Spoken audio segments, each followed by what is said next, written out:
հարցում եմ Հայաստանի Հանրապետության վարչապետին։ Մեծարգո պարոն վարչապետ, դուք հրապարակայնորեն հանդես եք եկել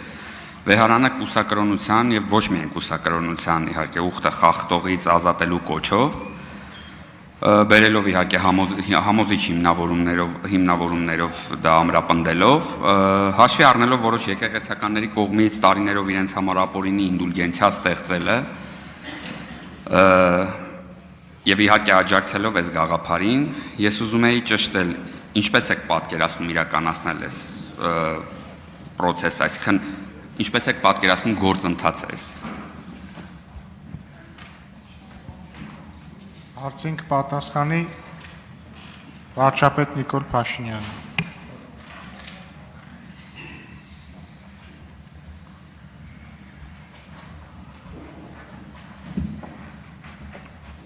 Շնորհակալ եմ։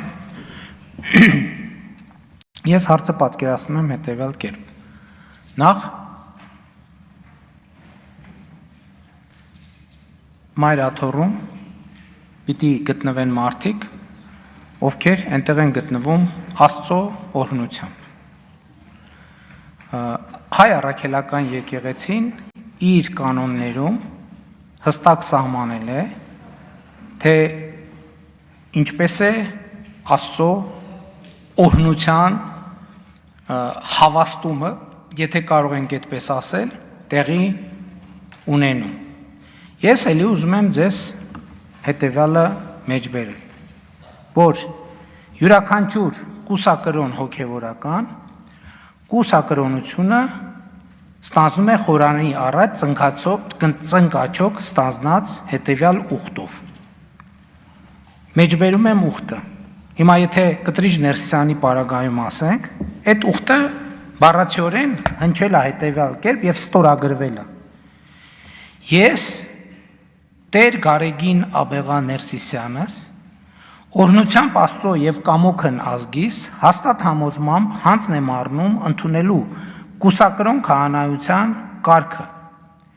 Փրկչի իջման Սուրբ Սեղանի առաջ խոստանում եւ ուխտում եմ։ Խոսքը Մայր աթոռ Սուրբ Էջմիածնի խորանի մասին է։ Առաջին սրբությամբ պահել կուսակրոն քահանայության ուխտս, հավատով ու նվիրումով ծառայել հայաստանյան առաքելական Սուրբ եկեղեցուն, Մայր աթոռ Սուրբ Էջմիածնին եւ հայ ժողովրդին։ Երկրորդ անաղարտորեն պահել ուղղափառ հայրերից մեզ ավանդված դավանությունը,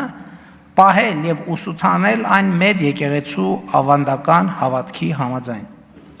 Երրորդ Մայր աթոռ Սուրբ Էջմիածնի միաբան մնալ մինչև իմ կյանքի վախճանը, սրբությամբ պահել ժուժկալության, կամավոր աղքատասիրության, կրոնավորության, ողջախոհության եւ հնազանդության հայրապետահաստատ կանոնները, ուրանալ իմ անձը եւ մնալ Սուրբ հայրերի հաստատած կանոնների մեջ։ Ապրել առաքինի կյանքով ու պարգև վարքով, անձնուրաց կատարել եկեղեցական պաշտամունքները, ամենայն հնազանդությամբ գործադրել միաբանական ուխտի կանոնները, տևապես հետամուտ լինել իմ հոգևոր կյանքի զարգացմանն ու նվիրվել գիտական, գրական եւ կրթական աշխատանքներին, որքան ներեն իմ կարողությունները։ 5. Լինել հնազանդ ամենայն հայոց հայրապետի հրամաններին, ինձ վստահված պաշտոնները եւ աշխատանքները կատարել սիրով եւ եռանդով։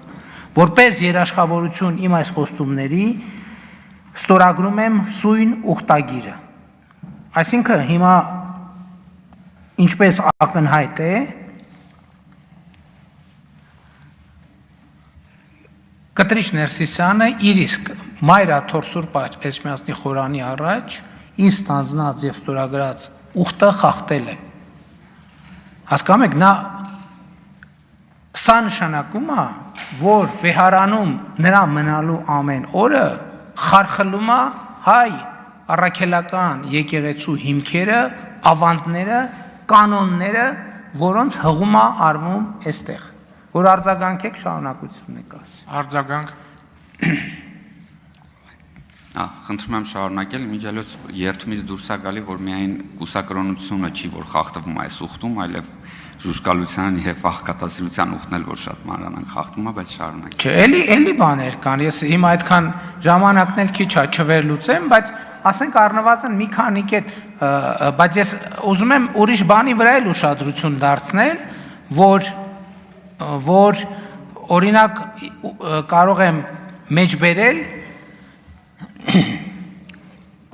մեր կանոնագրքի առաքելական երկրորդ կանոնների կանոն իգն, որտեղ ասվում է. Եպիսկոպոսը կամ երեցը կամ սարկավակը, եթե պոռնկության մեջ կամ երթմնազանձության կամ գողության մեջ բռնեն, կարգալույծ լինեն։ Այսինքն սա հստակ կանոն է, հասկանում եք, եւ անխուսափելի։ Հիմա կտրիչ Ներսիսյանը հայ առաքելական եկեղեցու հայրապետը չի այդ իմ նշած փաստերի բերումով եւ նրա այնտեղ մնալու ամեն օրը, ամեն վայրկյանը խարխլում է հայ առաքելական եկեղեցու հիմքերը, հեղինակությունը